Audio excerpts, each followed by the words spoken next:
The university is recognized for its energy reduction efforts. And a chemistry professor dedicates his savings to future UNCP students. I'm Brianna Goins. And I'm Untitled. These stories and more coming up on Carolina News Today.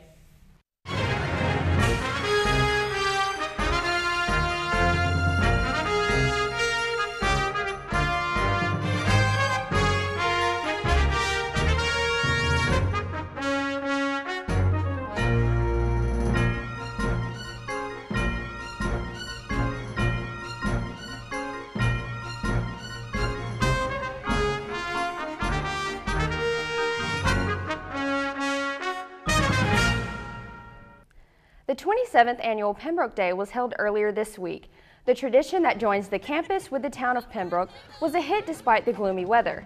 Vendors from the town and university student organizations came together for a day of community and collaboration.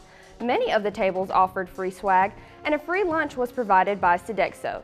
The event had been postponed from last Wednesday, which turned out to be a beautiful sunny day. During the event, someone reported to campus police an unwanted sexual act. The police report calls it sexual battery, an incident of fondling that allegedly occurred in the D.F. Lowry building sometime between 12:30 and 1 p.m. Police are attempting to identify a suspect, but they lack clothing descriptions and other details. The alleged victim so far has said only an African-American male. Police made notice over email within hours in compliance with the Clery Act. Funeral arrangements are underway for this weekend to remember a UNCP freshman who was killed in a car accident in Franklin County. 18-year-old Tashina Smith was a backseat passenger in a friend's car when that friend allegedly ran a stop sign and collided with another car in the intersection. Police say Smith was not wearing her seatbelt and was ejected from the car. The service is scheduled for Haywood Funeral Home in Raleigh. UNC is one of a handful of public universities in the state to receive an Energy Savings Award.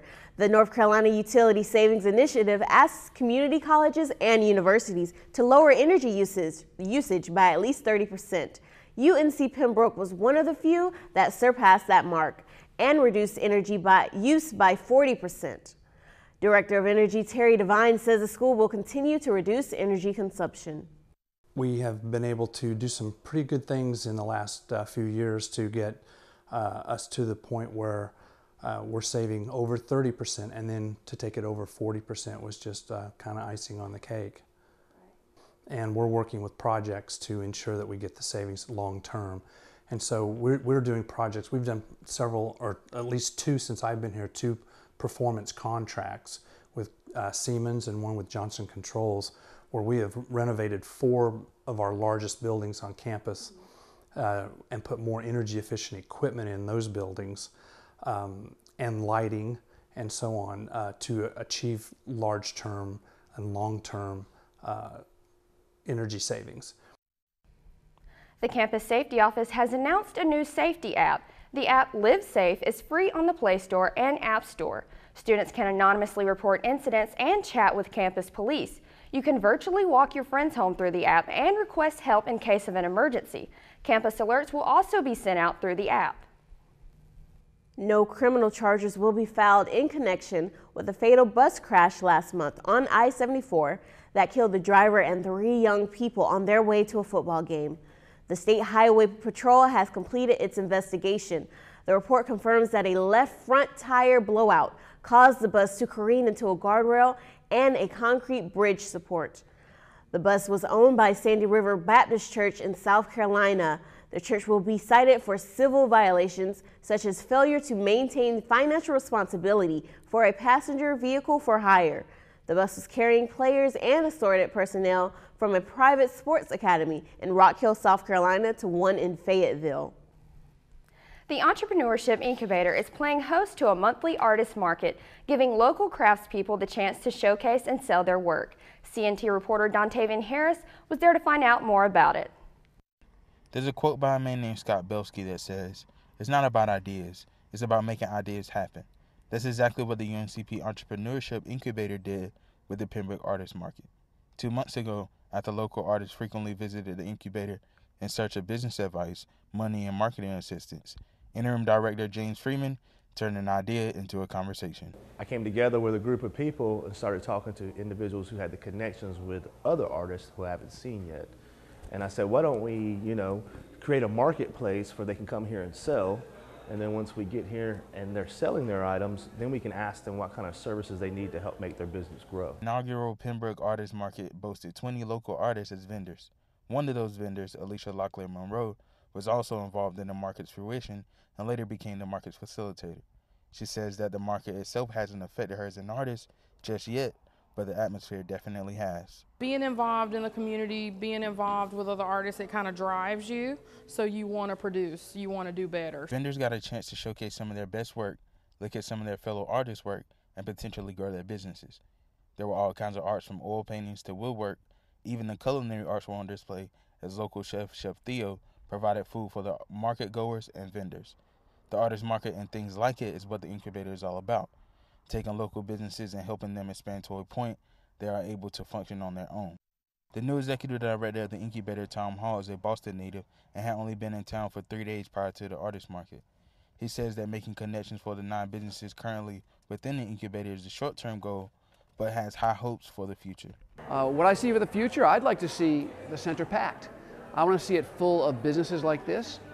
I want to see it full of companies in the incubator space. As I said, I'd like to go beyond 9 in the future. The Pembroke Artist Market is open to any local artist or student of UNCP and is held the second Saturday of every month from 10 a.m. to 4 p.m. For Carolina News Today, I'm Dontavian Harris. UNCP has added 2 more Chinese universities to its dual degree program, bringing the total to 26. One Chinese student who was already here as a part of the program talked with CNT reporter David Brown about being an international student here at Pembroke. Hi, my name is Zhang Gaoqi. My English name is Gina. Gina is a native of Beijing, China, and is currently an international student studying political science at UNCP. She is a part of the 1+2+1 dual degree program. She is currently studying her 2nd year in the United States and will return to China next year to complete her degree. She will graduate with 2 degrees, one from UNCP and one from her Chinese university.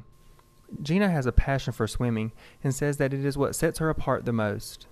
I think I'm joining the swimming team that makes me different from other Chinese students, because Chinese students not like sports very much. Her picture is even on the entrance of the university pool. Aside from swimming, Gina enjoys hanging out with friends and watching TV during the weekends.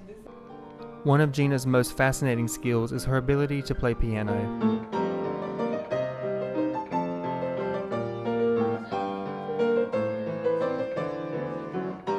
She says piano is her way to escape from the stress and chaos. Gina also creates Chinese calligraphy, which she says helps her mental health by being focused and patient. Calligraphy also has cultural ties, which means a lot to her. Gina's roommate, Joy, says the experience of living with an international student has been great. It's amazing because you get to meet people from different cultures, and we're not from the same culture, so it's amazing because I get to learn more about her and our friendship gets to grow. Gina gets along well with her roommates. Aside from hanging out with them, she also enjoys reading and writing. For Carolina News Today, I'm David Brown. A chemistry professor at UNCP has established an endowed scholarship for Native American students. After 25 years of teaching at UNCP, Dr. Len Holmes is using his retirement fund to give back to the local community.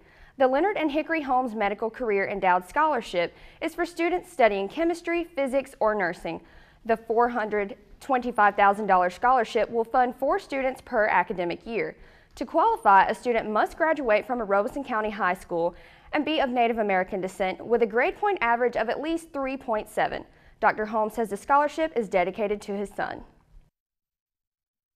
We're close, and it's something I want to leave behind as a legacy and honor my boy at the same time.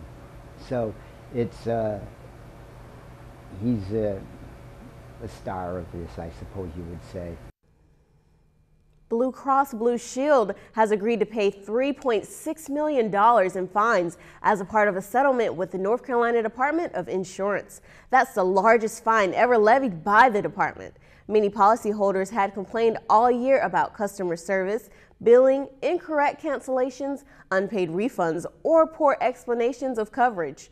The settlement requires that the $3.6 million come from the insurance company's surplus and not by decreasing customers' premiums. UNCP swimming and diving team competes in their first meet in program history. And senior Ashley Thompson also makes program history in golf. Deja Dykes with sports after the break. Looking to do something fun but don't think there's anything cool on campus? Get ready for This Week at UNCP.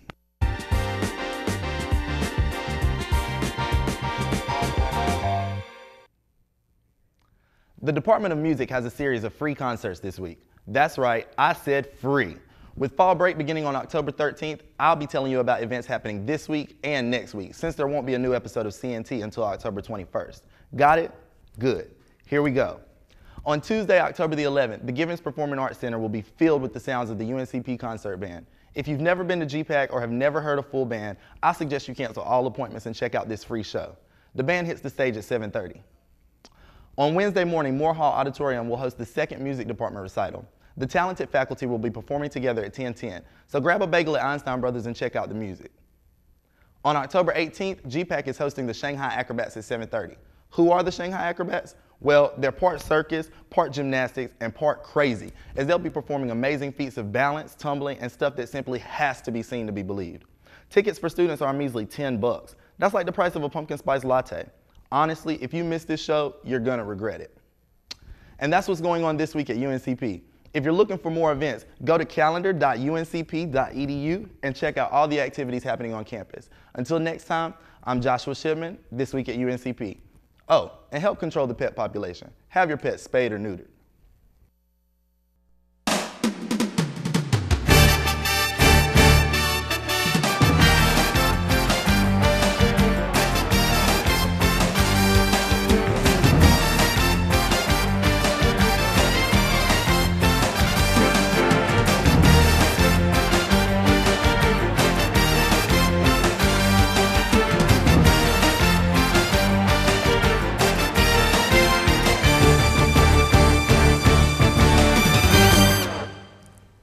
The Braves football team slipped 3 spots in the AFCA Polo Monday following their 21-16 loss against Tuskegee. The setback marked the Braves' first loss of the season after the Golden Tigers rallied for 21 unanswered points with 8.5 minutes left in the game. At the start of the game, the Black and Gold took control within the first 4 minutes when they scored a touchdown and dominated on defense. But the Golden Tigers finally figured out the Braves' defense in the fourth quarter and ran away with the game. UNCP came into the weekend averaging 436 yards and managed just 234 yards against Tuskegee's defense. Coach Richardson said on the Black and Gold report this weekend that the team needs to stay alert the whole time. We've got to do a better job of being able to give 100% in everything that we do all the time so that things and scenarios like that, they don't come and sneak up on us on game day. The Braves will be on the road again when they play in-state rival Lenior-Ryhne at Hickory. The UNCP men's soccer team lost its first Peach Belt Conference game on Wednesday, losing 2-0 against Francis Marion. The Black and Gold's offense was led by Bronco Tace. He rallied a team best of 5 shots, including 2 on target. The Braves finished the game with a 14-13 advantage in shots, but that wasn't enough to stop the European import Sandman and Drakenheimer, each netting their team leading 7th goals for the Patriots. UNCP created several chances on offense in the second half. The Braves will hit the road again October 12th when they play Flagler College. UNCP swimming and diving team opened the 2016 season last weekend, marking their first target in program history. The Braves put 4 swimmers in the water to compete in 5 different events, but fell to Columbia College and Milligan College. Kelsey Williams finished 3rd in the 50 and 100 freestyle events. Teammate Sonia Lise Govey finished 3rd in the 100 breaststroke and 4th in the 100 backstroke. The Braves are back in the pool October 19th in a tri-meet with Firm College at Barton College. The UNCP's golf team finished 4th in the Myrtle Beach Intercollegiate after dropping 2 places from the first round. Senior Ashley Thompson led the way for the Braves, squeaking out a 1-shot victory over her competitor. Thompson recorded her 16th career top 5 finish with a 77 career shooting average. That's the second best average in program history. Savannah Thompson shot 77 in the final round, tying for 4th place. Katie Flax also shot a 77 in the final round. The Braves are back in action October 17th and 18th at North Georgia. The volleyball team racked up its highest hitting percentage in the last 8 games, but fell to Lander on Tuesday, losing 3 straight sets. The Lady Braves recorded 62 digs over Lander's 58, but the Bearcats dominated in kills and aces to stun the Braves. The sides were tied 16-16 in the opening set, but the Bearcats scored 5 consecutive points to take the lead. The Lady Bearcats seemed to find momentum in the 3rd set, tying the set 22-22, but Lander had the final 4 points to secure the win. The Braves will travel to Laurinburg next to play St. Andrews. And that's it for me. Here's Elena Arrington with the Braves Beat. Can you hear it? Can you feel it? It's the Braves Beat, and it starts now.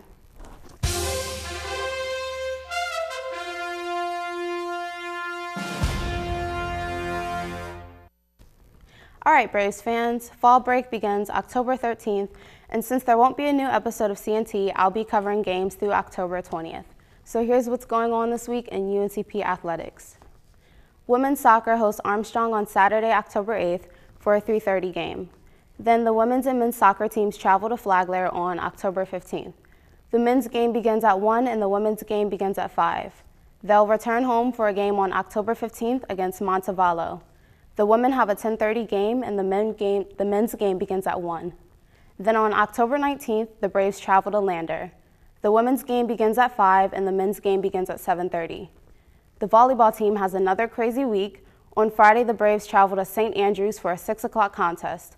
On the 11th, Francis Marion hosts the Braves' 7 o'clock game. The volleyball team returns home for a 7 o'clock Friday game against Flagler. On Saturday, October 15th, Armstrong comes to town for a noon game. They'll have a super busy day on Tuesday, October 18th, as the Braves will host Barton at 5 and then play Belmont Abbey at 7. The golf team plays in the Leanne Noble Memorial. This is the final tournament of the fall season and takes our Braves all the way to Georgia for the 2-day event on October 17th and 18th. Tee time is 9 in the morning. Yikes, that's early. Finally, the football team has 2 games to talk about. On Saturday, October 8th, the Braves are playing Lenior-Ryhne and Hickory. The game starts at 2, flash forward a week, and the Braves are hosting Kentucky Wesleyan. It's also Robeson County Schools Day. Kickoff is at 2. And that's this week's Braves Beat. If you're looking for more info, go to uncpbraves.com to check out all things Braves. Until next time, I'm Elena Arrington for Braves Beat. Wubba, wubba, wubba. That's all we have time for. We'll see you after fall break for a new episode of Carolina News Today.